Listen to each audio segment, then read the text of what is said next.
Shalom. Silakan duduk Bapak Ibu, apa kabar? Ada beberapa mungkin ya teman-teman kita terhalang banjir nih ya. Tadi juga saya dari Sunter juga muter-muter jalannya ya, nerobos 3 banjir itu ya.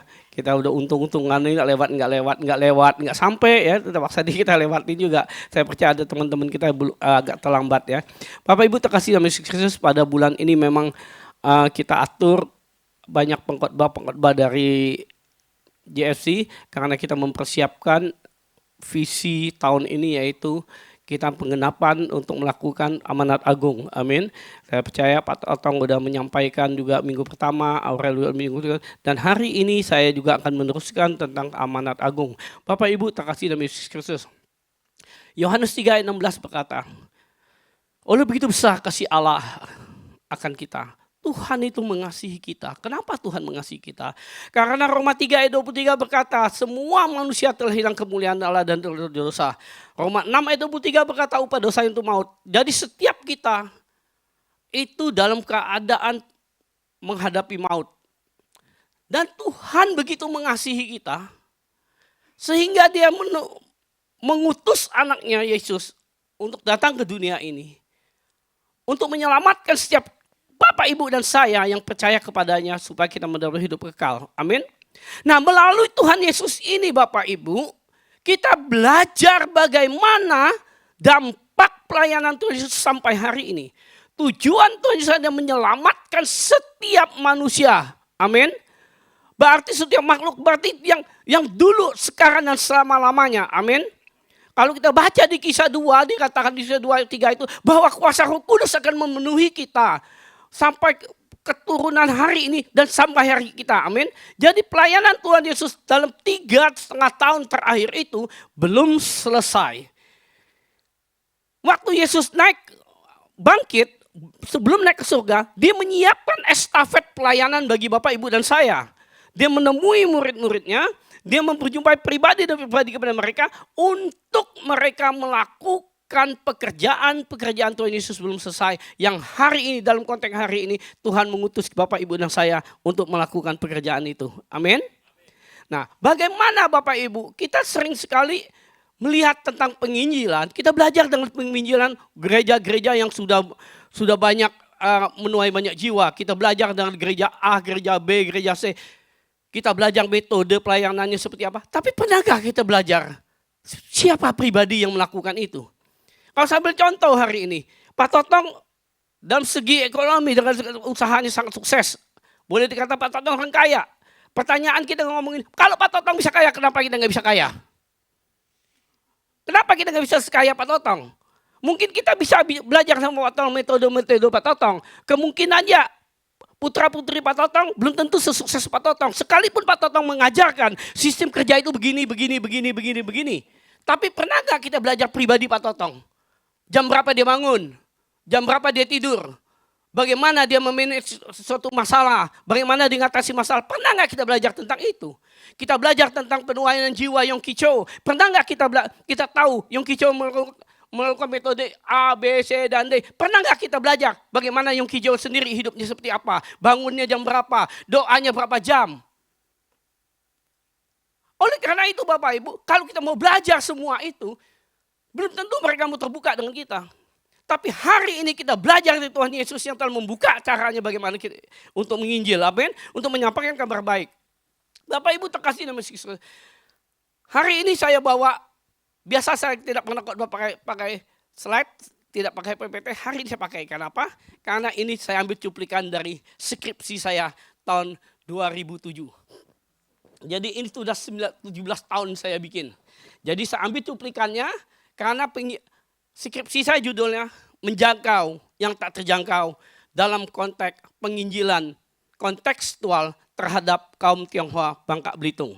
Nah, metodologi saya survei, saya wawancara orang-orang yang dari Cungko datang, saya tanya dari Bangka Belitung itu Tionghoanya dari mana, ada yang bilang dari Haifeng, Liukfeng, dan segala macam. Saya pelajari itu semua dan saya pelajari dari mulai kenapa orang-orang yang merantau masuk ke Bangka Belitung itu, mereka itu sebenarnya sangat tidak mengandalkan kekuatan mereka. Mereka mengandalkan Tuhan, hanya salah Tuhannya yang mereka sembah itu bukan Tuhan Yesus. Amin. Maka mereka waktu merantau dan mereka sembahyang dimanapun mereka berada untuk mengharap kekuatan Tuhan. Amin. Nah dalam kontekstual itu saya bikin skripsi saya ini waktu tahun 2007. Nah Bapak Ibu, kita mau melihat Tuhan Yesus datang ke dunia membawa kabar baik. Amin. Waktu di dalam Lukas 2, waktu malaikat datang kepada gembala-gembala, dia bilang jangan takut bahwa telah lahir. Siapa? Juru selamat. Artinya kedatangan Tuhan Yesus membawa keselamatan bagi kita. Amin. Hari ini kita sudah selamat. Tapi kenapa kita belum dipanggil Tuhan? Kalau tujuan Tuhan Yesus datang menyelamatkan kita. Bapak Ibu yakin sudah selamat? Udah yakin? Boleh nggak kita pergi masal? Kita pulang ke Bapak masal hari ini. Kenapa Tuhan izinkan kita masih hidup? Karena ada estafet pelayanan yang Tuhan berikan kepada kita. Jadi kalau Bapak Ibu masih hidup hari ini dan tidak ambil bagian di pelayanan, sia-sia engkau sisa hidup. Hati-hati, jangan seperti Hizkia. Panjang umur, salah jalan. Amin. Hati-hati. Waktunya kita diselamatkan, harusnya kita udah dipanggil. Tapi Tuhan kasih kita waktu masih hidup untuk melakukan pekerjaan Tuhan. Kalau kita nggak melakukan pekerjaan, hati-hati. Jangan seperti Hizkia. Hizkia kenapa? Dia memperdulikan dirinya sendiri. Waktu dia diingatkan, Hizkia bilang, apa? Dia bilang di dalam Raja-Raja 20 ayat 19, dia bilang apa? Tuhan bilang bahwa apa yang ada pada akan diambil. Dia bilang nggak apa-apalah. Yang penting masih hidupku, aku damai, aku sejahtera. Itu Hizkia. Hidupnya untuk siapa? Untuk dirinya sendiri. Hari ini Bapak Ibu dan saya tidak hidup kita untuk sendiri. Kita masih banyak tugas. Amin. Nah saya uraiin satu-satu dulu Bapak Ibu. Injil itu bisa kabar baik, ya. Penginjilan itu membawa kabar baik. Penginjil itu adalah orang yang membawa kabar baik. Amin. Yesus mengutus gerejanya untuk melaksanakan perintahnya. Perintahnya terutama hari ini dalam konteks amanat agung. Memuliakan Tuhan, memanggil semua orang kepada kerajaan Allah. Ini Matius 28. Nah, kita lihat Bapak Ibu, seperti apa seorang penginjil. Kita mau belajar bukan dari orang-orang yang pendahulu kita yang sudah sukses. Enggak. Tuhan Yesus lebih sukses. Kita belajar dari Tuhan Yesus. Amin. Next. Hidup seorang penginjil. Maka yang penting itu hidup seorang penginjil. Bukan teknik itu nanti. Amin. Kita sering sekali belajar seminar, cara, metode untuk menjadi penginjil. Cara menjadi kaya. Banyak kan? Banyak seminar cara menjadi kaya. Tetapi tahu nggak bagaimana pribadinya? Nah kita belajar pribadinya. Hidup seorang penginjil itu harus sama seperti Yesus hidup. Setuju kan amin? Karena dia memberi contoh, kita harus belajar hidup seperti dia hidup. Next.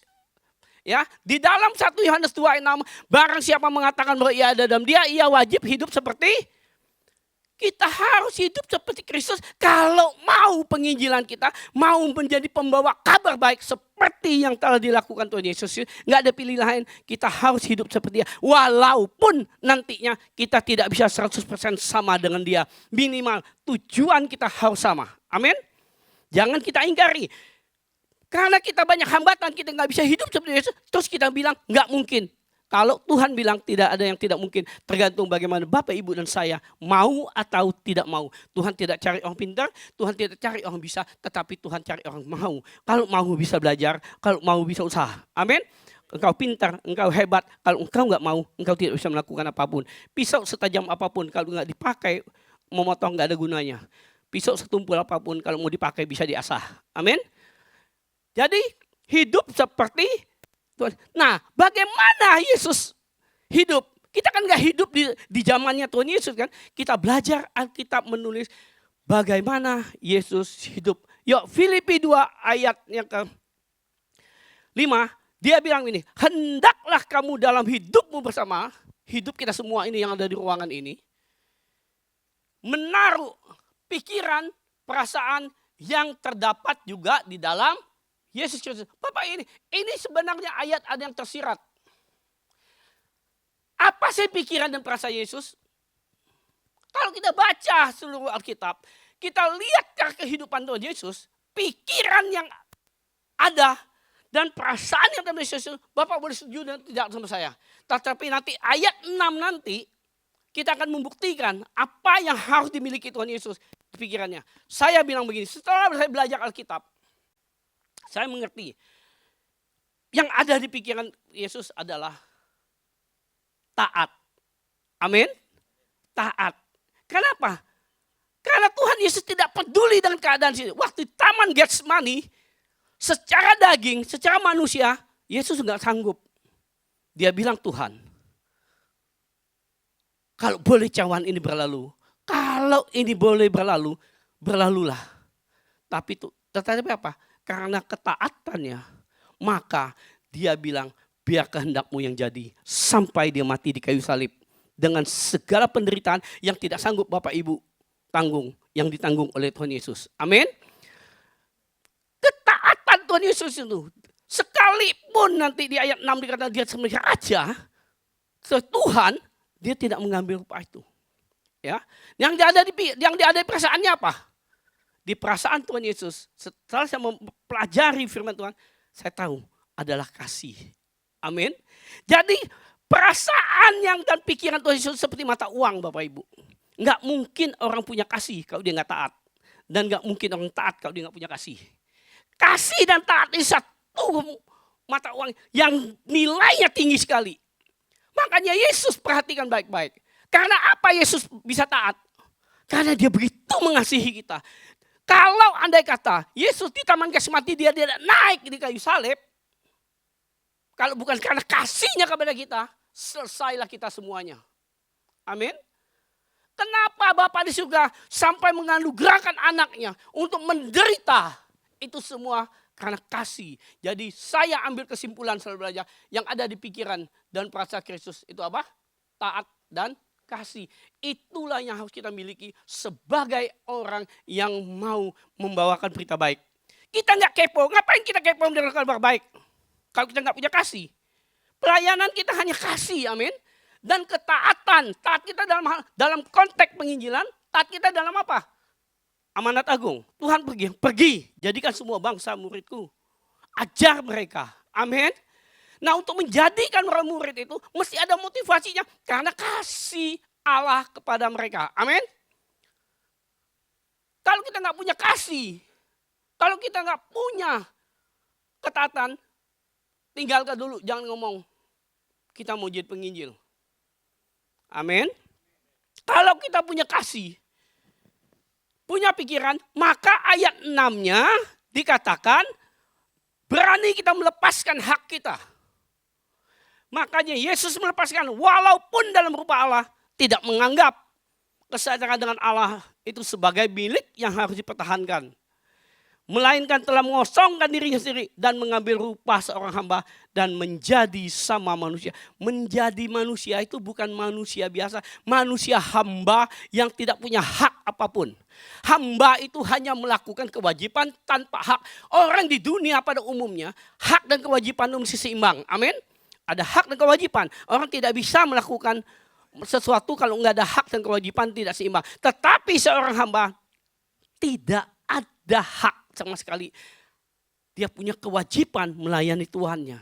Sampai Yesus itu mengambil rupa sebagian melayani Bapak di surga itu untuk apa? Untuk menyelamatkan Bapak, Ibu dan saya.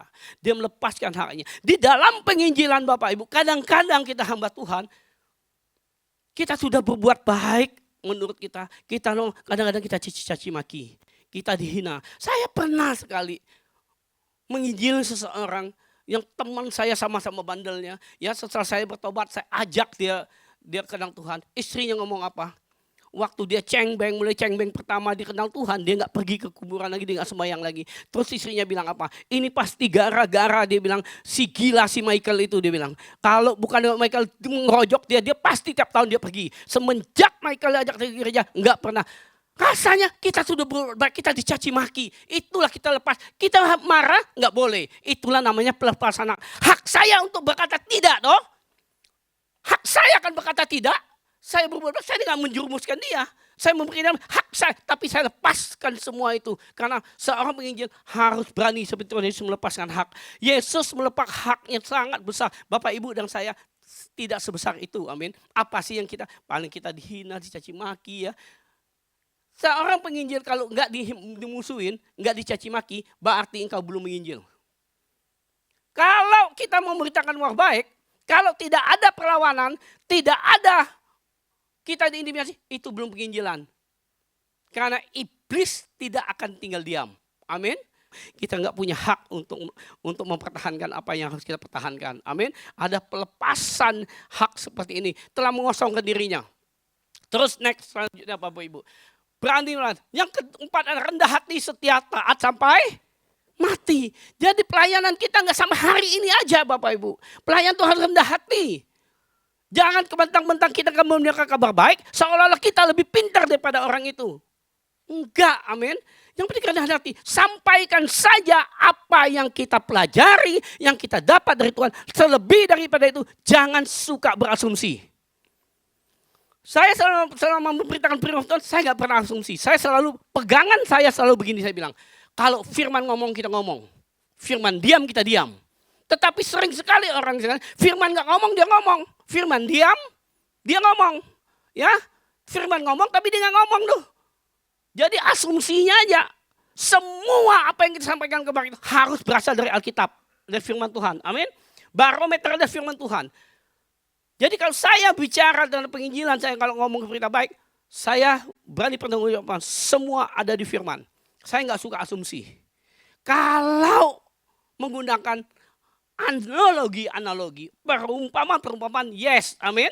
Perumpamaan itu harus bersumber dari firman. Karena Tuhan sering menggunakan perumpamaan. Itu nanti jenis penginjilan, oke? Jadi kerendahan hati kita itu, sebagai manusia tidak hanya sesaat. Sering sekali orang mengikuti Kristen, mengamalkan kabar baik itu hanya menggebu-gebu di luar. Tugas kita sampai akhir, amin. Tuhan Yesus sampai akhir. Kalau Tuhan gak sampai akhir mati di kayu salib, gak ada gunanya kita ngikutin dia. Tapi Tuhan memberikan contoh. Dia menyelesaikan secara tuntas apa yang Bapa utus kepada dia. Dilakukan. Sampai hari ini dia duduk sebelah kanan Bapa, menyiapkan tempat untuk Bapak, Ibu dan saya. Pekerjaan Tuhan Yesus sudah selesai di dunia, kita terus tetapi pekerjaan Tuhan Yesus di atas masih terus menyiapkan tempat bagi setiap kita. Amin. Sampai kapan? Sampai satu persatu. Sampai nanti Tuhan datang kedua kali mengatakan, hari ini satu persatu kita disiapkan tempat. Di dalam Yohanes 14 ayat 2 dan 3 dan 4 dikatakan dia datang ke sana, dia menyiapkan tempat bagi kita. Amin. Kalau tempat itu sudah ada, maka dia akan datang untuk membawa kita di mana dia berada, kita berada. Jadi kita bersama-sama melakukan pekerjaan Tuhan sampai akhir. Sampai jangan mundur dari pelayanan. Saya sedih, saya lihat beberapa orang yang mundur dari pelayanan hidupnya nggak lebih baik. Sekalipun dia pikir lebih banyak waktu untuk usahanya. Lebih banyak waktu. Di sini Bapak Ibu, 2 tahun yang lalu. Seorang hamba Tuhan yang melayani. Ngomong sama saya. Saya mau lepas pelayanan ini. Saya bilang nanti doakan. Siapkan penggantinya. Enggak mau. Dengan kerasnya suaminya datang kepada saya. Pokoknya ada ganti nggak ada ganti, saya nggak peduli. Pokoknya minggu depan kita berhenti. Terserah ada ganti nggak ganti. Saya bilang, saya sedih saya dengar itu, saya bilang sama Tuhan jangan ngomong pokoknya. Kalau Tuhan ngomong pokoknya kepada kita, selesai kita. Sama Tuhan jangan. Hitung-hitungan, jangan ngancam-ancaman. Hari ini orangnya hancur lebur. Harta banyak habis. Bis. Bukan jatuh lagi, masuk jurang hari ini. Rohani jasmani hancur hari ini. Saya sudah melihat, bukan hanya ini, beberapa saya lihat. Kayaknya pelayanan di Tuhan itu seperti capek, sibuk, bisnis saya. Kalau saya berhenti kayaknya lebih banyak saya waktu bisnis. Saya kasih tahu, 2 jam kau datang ke gereja, 24 jam Tuhan selesaikan pekerjaanmu. Amin. Jangan hitung-hitungan waktumu kepada Tuhan. Datang ke gereja, engkau pertimbangkan bisnismu. Hati-hati. Saya sudah melihat itu. Sedih loh hari ini lihat orang ini. Setiap orang yang mundur pelayanan, lihat aja kehidupan mereka seperti apa. Amin. Terus lihat. Terus kita mau lihat, saya mempelajari metode pelayanan Tuhan Yesus. Bagaimana memberitakan Injil. Yuk. Jenis-jenis penginjilan Yesus. 1, penginjilan pasif. Penginjilan pasif gini loh. Tuhan Yesus nggak kemana-mana. Dia ada di bait Allah, ya. Seluruh rakyat datang kepadanya, ia duduk dan mengajar. Apa yang diajarkannya? Apa yang diajarkan? Adalah firman Allah. Yang diajarkan adalah keselamatan yang Tuhan janjikan kepada kita. Amin. Pasif. Nah ini tepat sekali. Kalau Bapak Ibu tidak punya waktu pergi kemana-mana. Di dalam kantormu. Di dalam usahamu. Engkau bisa melayani setiap orang datang kepadamu. Engkau cari celah. Cari waktu tepat, komunikasi yang baik, kita nyatakan Yesus itu Tuhan. Amin. Kasih tahu mereka minimal kesaksian bagaimana saya bisa hidup seperti ini. Oleh karena itu pengabar Injil hidupnya juga harus baik. Kita bawa kabar baik, kalau hidup kita berantakan orang gak mau dengar. Amin. Kenapa? Tuhan sudah tahu apa yang kita butuhkan. Membawa kabar baik, Tuhan mau kita berbuat baik. Oleh karena itu, Tuhan sudah menyiapkan itu semua yang kita berbuat baik. Efesus 2 ayat 10 berkata, Tuhan menciptakan kita untuk apa?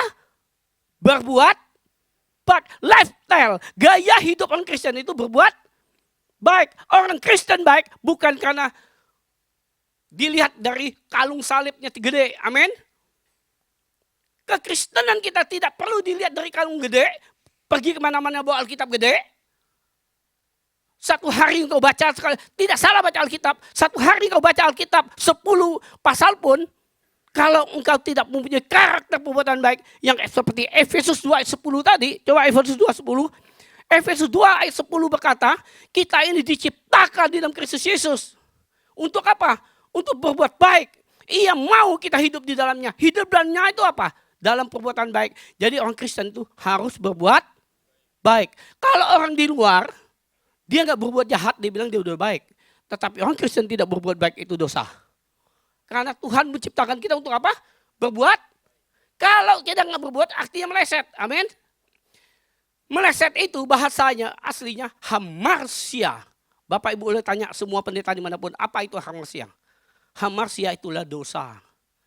Hati-hati, kualitas kekristenan kita lebih tinggi daripada yang di luar. Karena Tuhan angkat kita untuk lebih tinggi. Amin. Saya sering ilustrasikan ini seperti orang naik.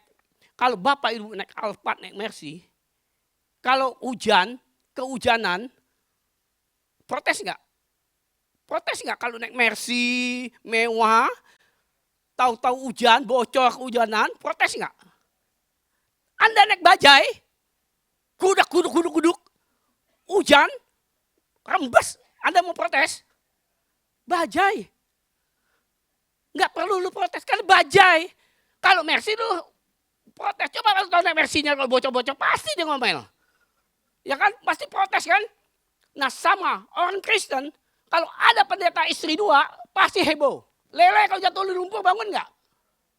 Lele kalau jatuh di lumpur bangun nggak dia? Enggak, habitat di situ. Maka kalau yang di luar itu jatuh dosa, kutak-katik dosa dia nggak bangun. Tetapi orang Kristen kalau orang Kristen jatuh di lumpur, enggak bangun, jadi lele loh. Kita orang Kristen bisa jatuh enggak? Bisa dosa enggak? Bangkit, bersih. Siapa yang membersih? Darah Yesus membersihkan, bukan air.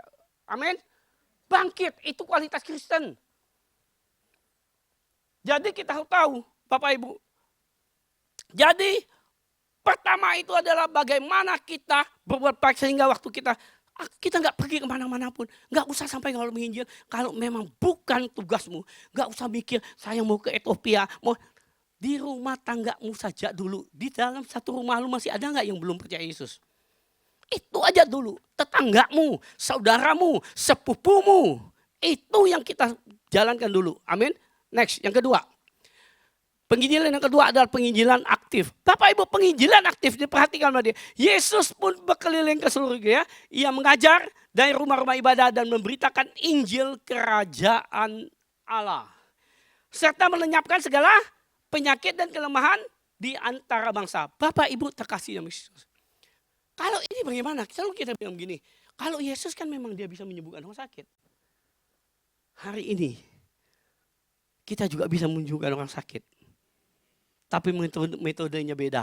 Kalau Tuhan bisa membangkit orang mati, talitakum, bangun. Kalau kita mungkin tidak. Kita perlu hikmat. Orang ini perlu dokter. Orang ini perlu biaya. Tuhan siapkan kita di wadah kita. Kebetulan Tuhan pakai Pak Totong. Pak Totong punya dana. Pak Totong kurang ada waktu. Saya punya waktu, nggak punya dana. Jadi kami kolaborasi yang sangat baik. Kami sangat banyak membantu orang sakit. Dan pelayanan kita memberitakan Injil. Kita pergi kunjungi orang sakit. Waktu orang itu nggak mampu, kita bikin dia mujizat. Sekali waktu Bapak Ibu. Di tahun 2012. Ada seorang bukan Kristen. Dia kena kanker. Stadium 3+. Waktu dia kena kanker dia berdoa. Entah bagaimana dia tahu berita. Dia bilang kalau kanker ini paling bagus perobatnya di Malaysia. Dia nggak punya duit sama sekali. Dia doa malam-malam. Tuhan. Dia nggak bilang Tuhan Yesus. Pokoknya dia tahunya Tuhan. Tuhan tolong saya. Saya tahu di Malaysia ada pengobatan yang lebih baik. Kalau Tuhan bisa bawa saya ke Malaysia. Saya berterima kasih. Dengan punya duit hanya 1 juta. Apa yang dia lakukan besok? Dia bikin paspor. Nggak punya duit, dia bikin paspor Bapak Ibu. 3 hari kemudian dia sakit, dibawa ke Jakarta. Bawa ke rumah sakit Keramat 128. Nah keluarganya datang kepada saya. Begini doain. Waktu saya doa begini, saya bilang saya ada kenal dokter di Malaysia. Saya kebetulan ada kenal dokter di Malaysia. Saya bilang kan untuk onkologi ini cukup baik. Bagaimana besok kalau kita usahakan bawa ke Penang. Kamu pulang, suruh saudara bikin paspor. Dia jawab apa? Saya sudah ada paspor, Pak. Saya bilang kamu sudah planning dong? Enggak ada, Pak. Imannya percaya Tuhan akan tolong dia. Pertanyaannya Bapak, singkat kata kami bawa dia. Pak Totong bantu cukup banyak. Kita habis 300 juta untuk orang ini. Mujizat gak bagi dia? Dia bilang dia dapat mujizat di doa, dijawab Tuhan. Pertanyaan saya, siapa Tuhan mana yang jawab? Kalau melalui kita, sebagai hamba Tuhan ternyata, kira-kira Tuhan mana yang jawab doa dia? Mujizat yang dialami dari mana? Tuhan Yesus enggak? Orang itu harus diselamatkan. Banyak kami melakukan itu. Ada satu lagi yang sakit, yang enggak percaya Tuhan, kita habis 500 juta. Tapi banyak juga yang bantu. Orang yang enggak percaya Tuhan, bisa bantu 223 juta, duit cash bantu dia. Dan total dari gereja kita keluar 200 juta, 500 juta. Sampai hari ini anak keluarganya diselamatkan. Dianya meninggal setelah kita baptis. Mujizat gak bagi mereka? Tuhan Yesus, kita aktif.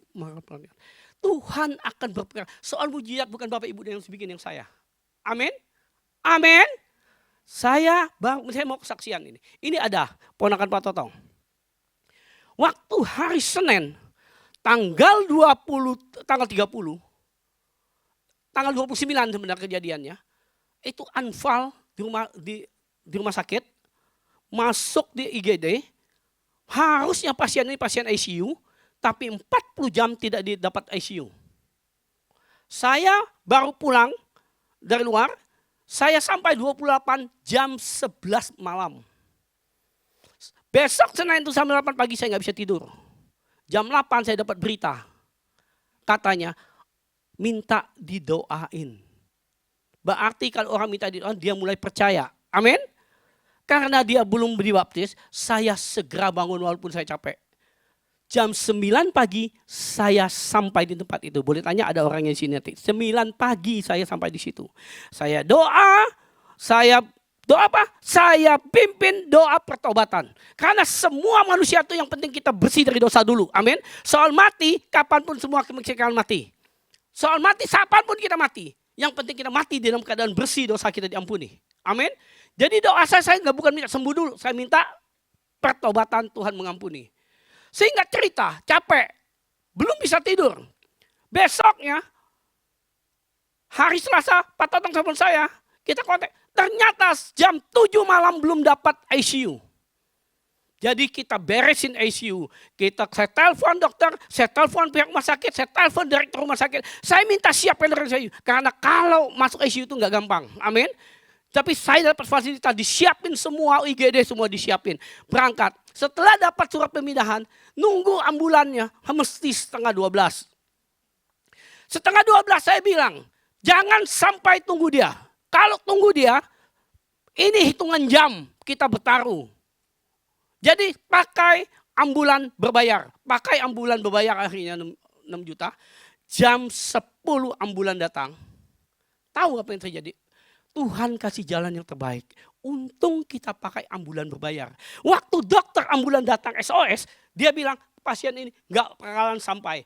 Berangkat dari sini, dia akan lewat di ambulan. Nggak mungkin sampai. Karena apa? Kondisinya masih basah. Maka disedot semua dulu. Kalau kita pakai ambulannya di BPJS, kira-kira gimana? Dia nggak sedot lagi karena dia udah dari rumah sakit Pelni kan? Kita akhirnya sampailah setengah 10, jam 11 kita sampai situ, saya tunggu sana. Nah akhirnya sampai di sana sampai sekitar jam 1. Waktu anak saya datang, papi di mana? Saya bilang di rumah sakit. Anak saya udah khawatir, papi jaga kesehatan. Papi baru pulang 30 jam perjalanan dari Paris sampai Indonesia. Capek sekali, dia bilang belum tidur sama sekali. Jangan terlalu capek. Tetapi ini harus saya jalanin. Amin. Saya lakukan sampai jam 1.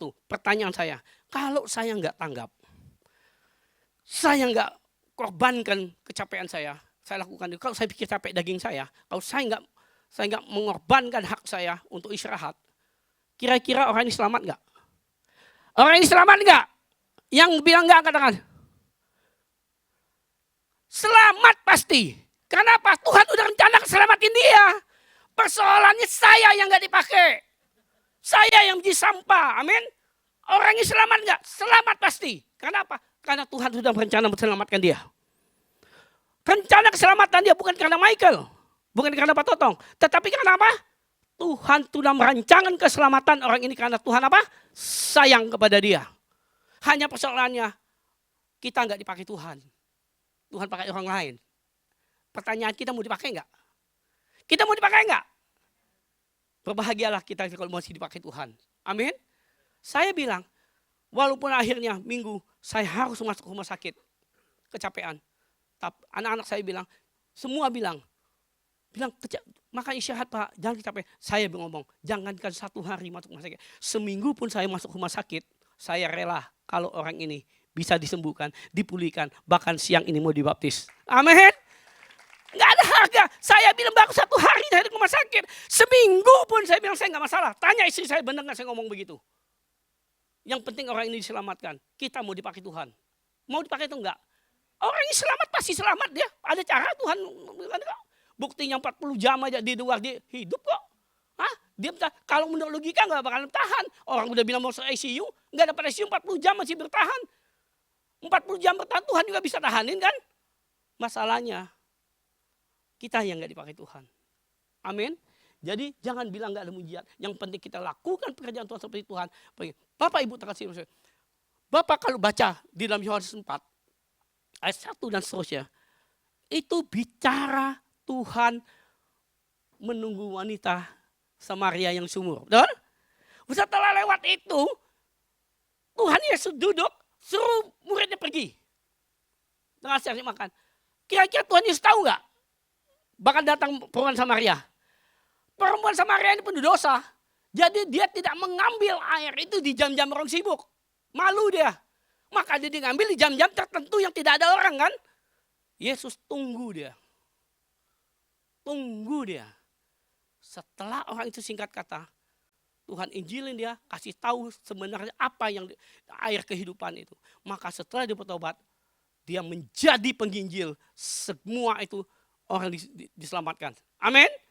Nah, dalam konteks ini, setiap kita penginjil dan aktif, siapapun yang mau kita injil, doain dulu. Amin. Doain. Misal saya mau ke Pak Didi, belum bertobat. Siapa Pak Didi ini? Pelajari dan doai. Kalau Pak Didi ini orang yang hobi bola, nggak salahnya pendeta juga belajar bagaimana bola.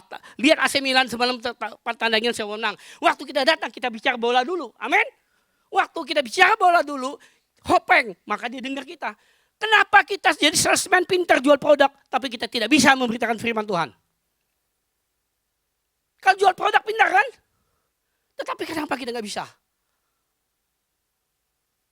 Pelajari Bapak Ibu. Ingat Bapak Ibu, Anda mancing mujair tidak bisa pakai anak ikan kecil. Amin. Mancing mujair pakai apa? Pelet. Bapak Ibu doyan pelet? Kita mancing itu bukan banyak penginjil melakukan apa yang dia suka. Kita nginjil itu jangan apa kita suka dulu. Apa yang orang kita injil suka dulu. Kalau dia udah terpancing, angkat, lu mau goreng, mau panggang, mau tim, urusan lo. Dia udah di tangan lo. Tapi sebelum lu dapat dia, nggak bisa. Makanya inilah penginjilan kontekstual. Saya pelajari orang Tionghoa Bangka Belitung itu kenapa.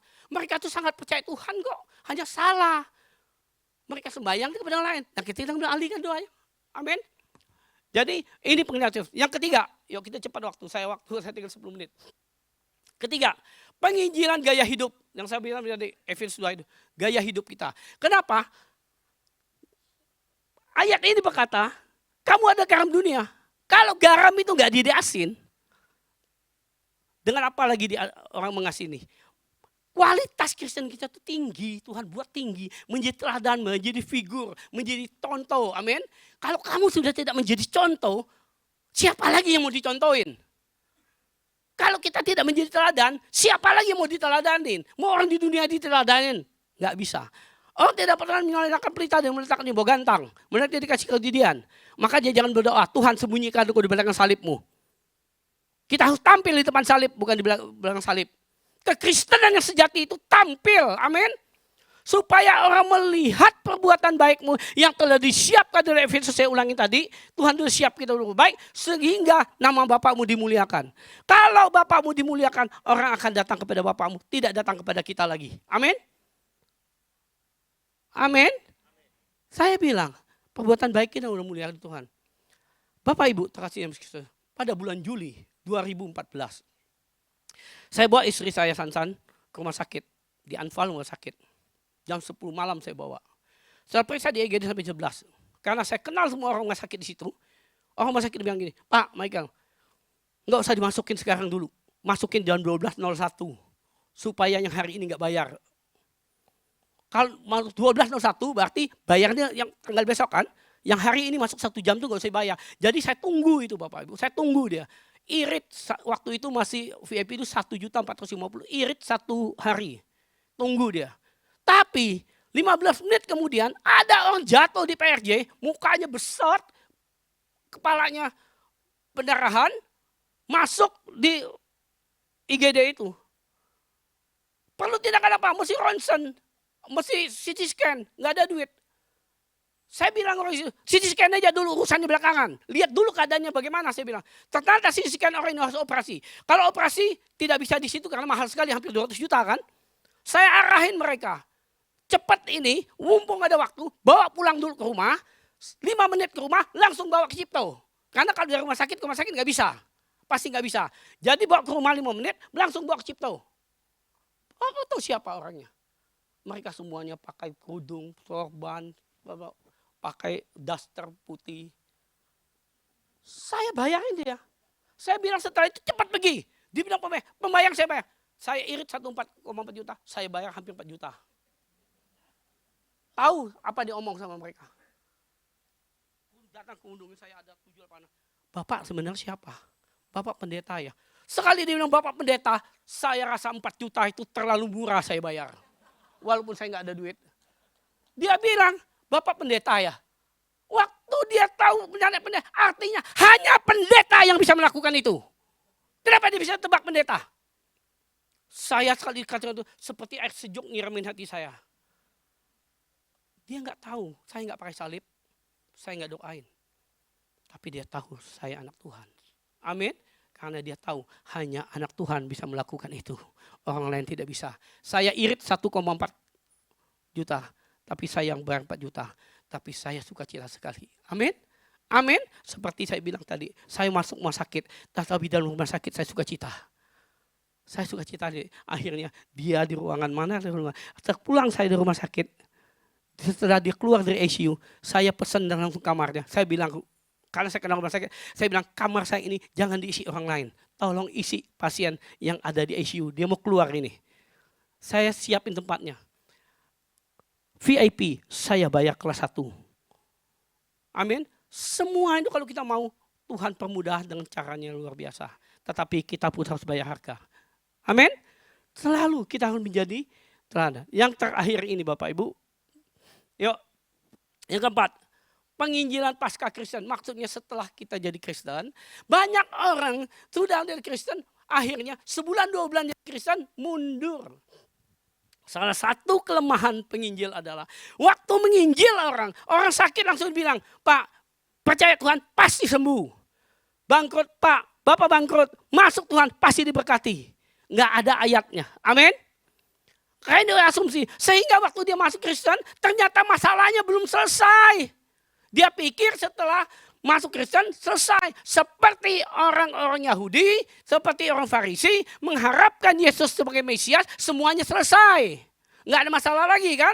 Nah orang datang ke gereja, karena penginjil selalu mengiming-imingkan yang tidak Tuhan janjikan, itu berbahaya sekali. Pak sakit, yang paling beriman Pak ya. Bapak beriman pasti sembuh. Saya mau kasih tahu, tidak ada yang pasti sembuh. Kalau orang beriman pasti sembuh, saya percaya papanya Pak Niko nggak bakalan meninggal. Karena Pak Niko pasti imannya luar biasa. Amin. Kira-kira Abraham meninggal nggak? Kalau hanya iman. Iman Abraham berapa harga iman? Meninggal nggak? Berdoa nggak dia waktu sakit? Semuanya waktunya Tuhan. Jalankan apa yang Tuhan perintahkan. Jangan janji sesuatu yang Tuhan nggak janjikan. Tuhan nggak pernah janjikan itu. Tuhan hanya berjanji. Dia akan berjalan bersama kita. Amin. Menyelesaikan persoalan bersama kita. Jangan kita menjadi Kristen terus seolah-olah semua masalah kita serahkan Tuhan. No, kita berjalan bersama dia. Dia yang memberi kita hikmat untuk menyelesaikan banyak masalah. Amin. Amin. Nah, apa yang dilakukan Bapak Ibu? Waktu Yesus mengalami estafet ini, dia datang kepada Petrus, dia bilang begini. Petrus, apakah engkau mengasihi aku? 3 kali Tuhan tanya. Petrus bilang, engkau tahu aku mengasihimu. Tuhan bilang apa? Ini kan saya udah khotbah bulan lalu. Bilang apa? Gembalakanlah, bukan kambing-kambing. Doh? Artinya domba itu siapa? Orang yang sudah Kristen. Amin. Orang yang sudah percaya Yesus, tapi sesat. Seperti domba yang 99, 1 hilang. 1 itu yang dicari Tuhan Yesus. Amin. 99 ditinggal karena sudah aman. Nah demikian juga di dalam gereja kita. Kita boleh mencari jiwa-jiwa yang terhilang, tersesat, yang belum bergembala. Oke, itu tugas kita. Tetapi jangan lupa yang sudah ada di sini. Jaga domba-domba ini. Para pengerja, tim pelayanan, semua yang ada di GFT. Pelihara domba-dombamu. Yang domba-domba, tolong ikutin gembalamu. Jangan jalan sendiri, sesat loh. Amin. Yang pengerja-pengerja tim pelayanan sini, pelihara, rawat domba. Yang masih domba, jangan suka ngelawan gembalamu, sesat nanti. Adalah dekat gembalamu, maka engkau akan dijagai dan lindungi. Amin. Seperti Daud yang menjaga dombanya. Sekalipun harimau menerkam, kumis harimau disabut sama dia satu persatu. Amin. Karena dia penjaga dombanya. Jadi kita gembala dan domba, perhatikan baik-baik. Gembala mendengar suara dombanya. Dombanya mendengar suara gembalanya. Itu yang harus terjadi di FT Family. Yang namanya family, yang namanya keluarga. Kita harus care dan peduli. Amin. Jadi kita melihat jangan fokus kita. Pertama, contohnya apa? Yesus waktu mendatangi murid-muridnya itu orang yang sudah percaya semua. Yang terakhir, Bapak Ibu tahu cerita Yesus waktu jalan di Emmaus? 2 murid itu nggak ngerti lagi. Karena apa? Kepahitan, kekecewaan, menutup kebenaran. Makanya Jemaat JFC, jangan kepahitan, jangan kecewa, engkau tidak akan melihat kemuliaan Tuhan. Padahal Yesus tuh jalan di depan mereka, dia nggak tahu itu Tuhan Yesus. Kenapa? Kecewa. Karena Mesias yang diharapkan itu telah mati, boyong lagi, nggak ada gunanya lagi. Jadi kecewa. Di dalam kekecewaan Anda nggak bisa melihat kemuliaan Tuhan. Makanya waktu Tuhan hadir di situ, mereka nggak tahu. Makanya Yesus perlu berjalan sekadar 2-3 kilo sampai di Emmaus. Dan waktu duduk makan, Tuhan mengingatkan dia melalui apa? Melalui perjamuan. Waktu melihat perjamuan yang sama, mereka langsung terbuka, ingat, ini perjamuan Bapak. Waktu makan bersama-sama. Amin. Itu penginjilan yang harus kita lakukan lagi kepada orang-orang Kristen yang hilang, Bapak Ibu. Hari ini Bapak Ibu, saya melakukan itu di Makassar. Saya mengadopsi Makassar setahun lebih udah. Saya sudah habis 100 jutaan lebih, duitnya dari mana saya nggak tahu, ada caranya dari mana. Tidak ada yang dari luarnya, hanya 2 orang. Yang lain itu dari anak saya, dari mantu saya, dari kita adopsi. Waktu tahun lalu saya bilang 20 lebih kita pergi Natal. Natal sekali ini yang hadir 195 orang. Ibadahnya setiap minggu sekarang sudah 90 sampai 100 orang. Baptisnya berapa? Hanya 5 orang. Kalau begitu mindahin, no, saya sudah bilang, itu adalah domba-domba yang hilang. Domba-domba yang hilang, saya bilang gembalanya, gembalakan domba-dombaku yang hilang. Yang mereka yang sudah tidak bergereja lagi, tahu mereka banyak dari sana itu, banyak Kristen yang dari lahir. Namanya Kristen tapi mereka tidak pernah ke gereja, CD aja, ya baptisan masih kecil. Nah mereka hilang, yang inilah yang kita menangkan, amin. Karena lihat Tuhan mau pakai kita ke mana. Ada yang bilang pergi jadikan semua bangsa, tapi ada juga yang bilang gembalakan domba-dombaku. Petrus bilang gembalakan domba-dombaku. Waktu kamu menggembalakan domba-domba ini berkenan, maka domba-domba ini menjadi anak panah untuk memenangkan jiwa yang terhilang, yang belum berdoa. Amin. Ada caranya di mana kita dipakai Tuhan. Kita berdoa JFC mau dipakai di mana. Amin. Biar Tuhan berkenan kepada kita. Bapak Ibu terkasih, sebenarnya ini ada bahan seminar bisa kita jawab. Tapi saya percaya. Saya tahu domba-domba saya. Saya tahu domba-domba kami yang ada di sini. Kalau saya ada seminar, Bapak Ibu tak akan datang. Kalau saya adakan di hari biasa, belum tentu ada setengah yang mau datang. Makanya saya diskusi sama agama. Saya bawa ini. Sebenarnya saya mau bawa bukan ini. Saya siapkan sebenarnya bagaimana yang saya dapat tahun ini hidup rukun. Mazmur 133. Saya dapat waktu tanggal 31 dalam keluarga kami saya dapat Tuhan. Rukun, melekat pada Tuhan, gunakan kesempatan yang ada. Karena Yesaya 55 ayat 6 berkata, carilah Tuhan lagi berkenan. Hari ini Bapak Ibu, cari Tuhan lagi berkenan. Ada saatnya tidak ada berkenan lagi. Waktu kita mau cari dia memalingkan wajahnya. Yesaya 59 ayat 1 sampai 2 berkata, tangan Tuhan tidak kurang panjang menolong, telinganya kurang tajam mendengar. Tetapi apa? Dosa. Kalau engkau nggak menggunakan kesempatan yang Tuhan beri, itu dosa. Amin. Jangan dosamu menghalangi akhirnya kita mendapat dari Tuhan. Amin. Amin. Nah, yuk yang terakhir, apa yang kita persiapkan? Ini perjamuan, yuk terus yang terakhir, slide terakhir saya. Persiapan sebelum menginjil. Sebelum engkau memberitakan menginjil, persiapan. Pertama, berdoa. Mendoakan orang yang mau kau injil dan kenali kehidupannya. Kenali siapa. Misalnya, oh dia ini dari Konghucu, dari nenek moyangnya apa latar belakang kehidupannya. Nah ini dari sebelah kehidupannya seperti apa. Oh ini dari suku Batak, sukanya apa. Oh suku Batak ini suka catur, belajarlah main catur dikit kan. Ya enggak, nah kita lihat konteks siapa yang mungkin ini kita pelajari dan kita bawa dalam doa. Jangan sok pinter.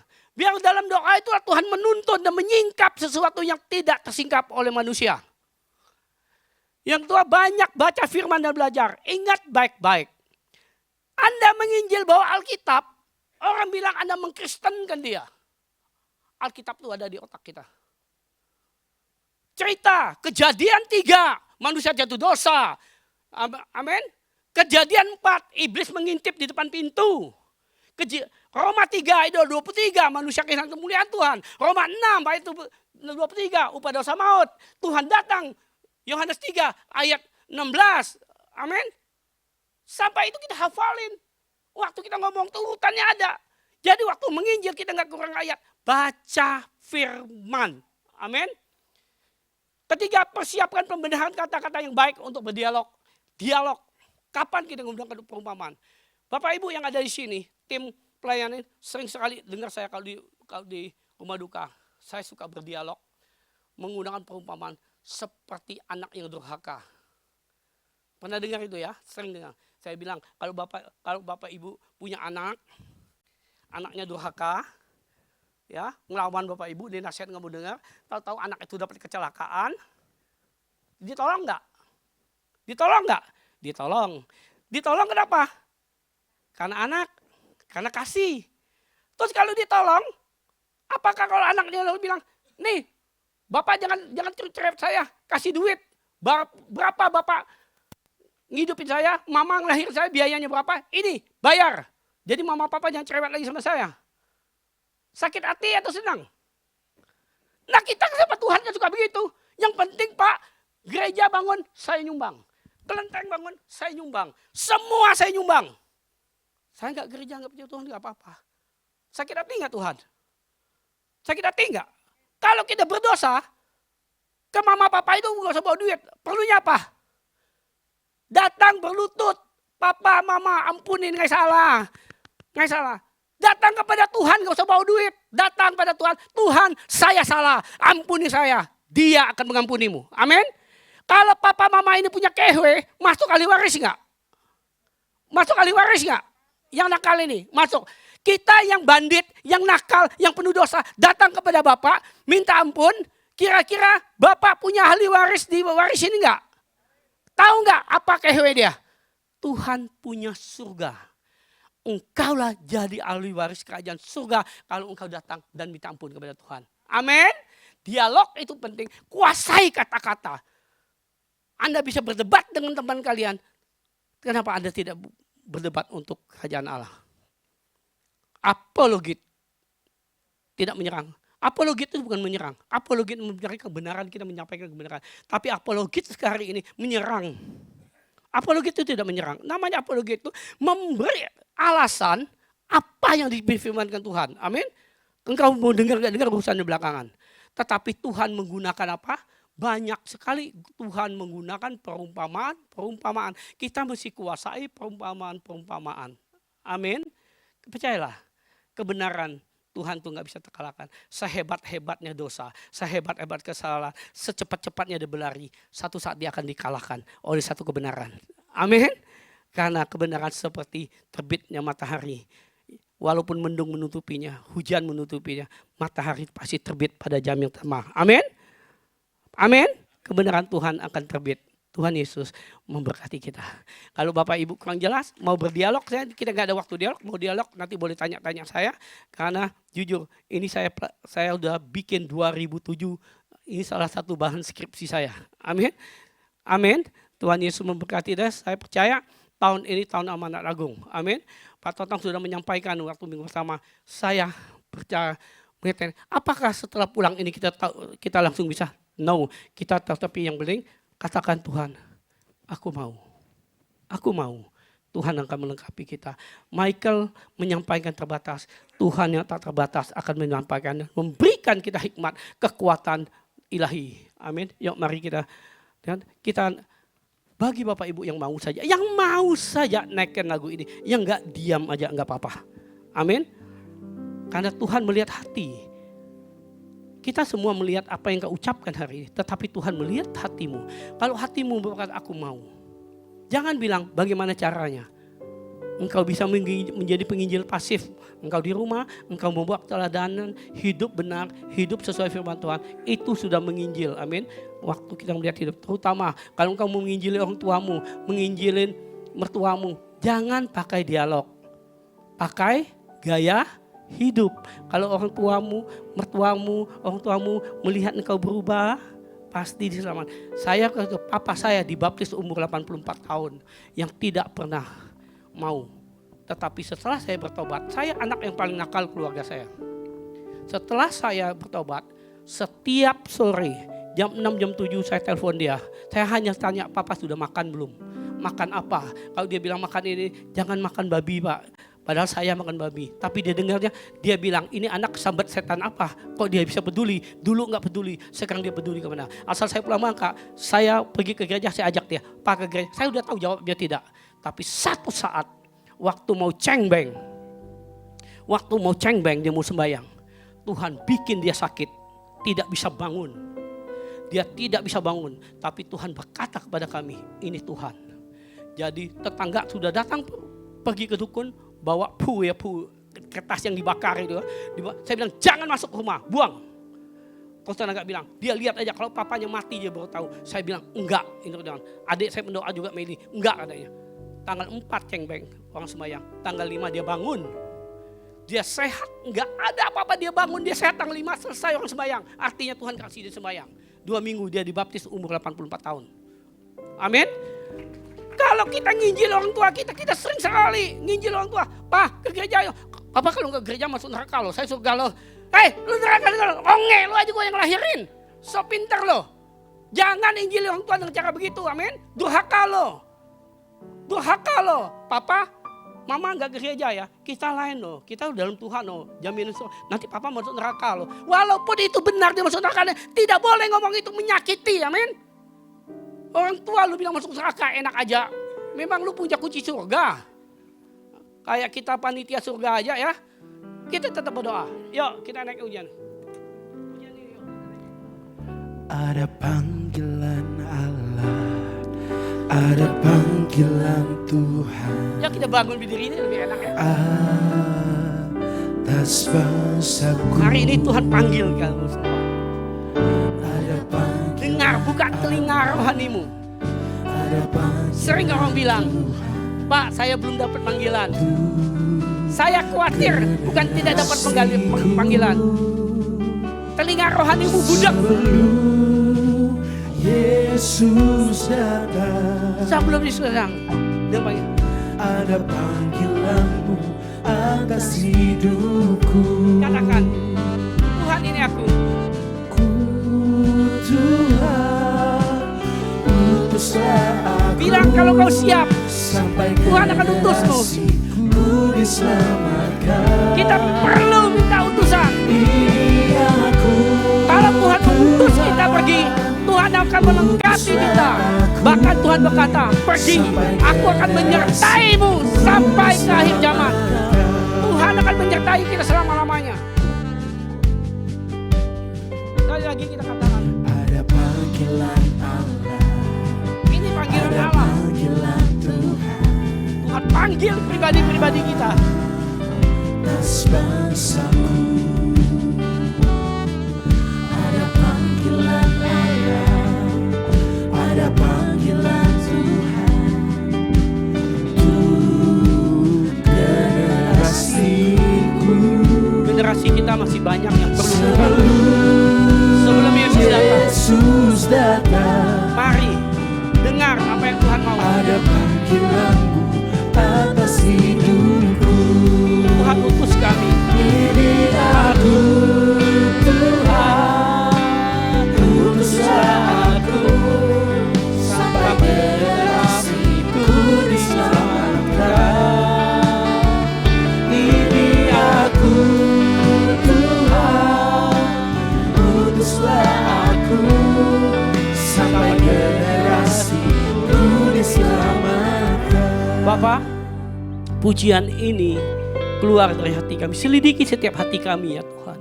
Kalau itu keluar dari hati kami, Tuhan utus kami. Berikan kami keberanian untuk memberitakan Injil-Mu. Berikan kami kakimu untuk melangkah. Berikan kami tanganmu untuk melakukan banyak pekerjaan-Mu. Berikan kami roh hikmat-Mu untuk kami boleh menyampaikan kebenaran firman-Mu. Tuhan terima kasih, kuatkan dan teguhkan kami semuanya. Setiap kami yang berkata, Tuhan utuslah kami. Kami percaya Engkau akan menyertai kami dimanapun kami berada. Sekalipun kami di dalam lembah kekelaman, meskipun badai yang kami lewati, kami tahu Engkau beserta kami. Kami bersyukur Tuhan, kami mau dipakai. Kami bersyukur kalau kami dipakai. Kami juga berdoa untuk hari ini Tuhan. Ada 4 jiwa yang akan menyerahkan hidupnya kepadamu melalui baptisan pada siang ini. Tuhan, utuslah hamba-Mu.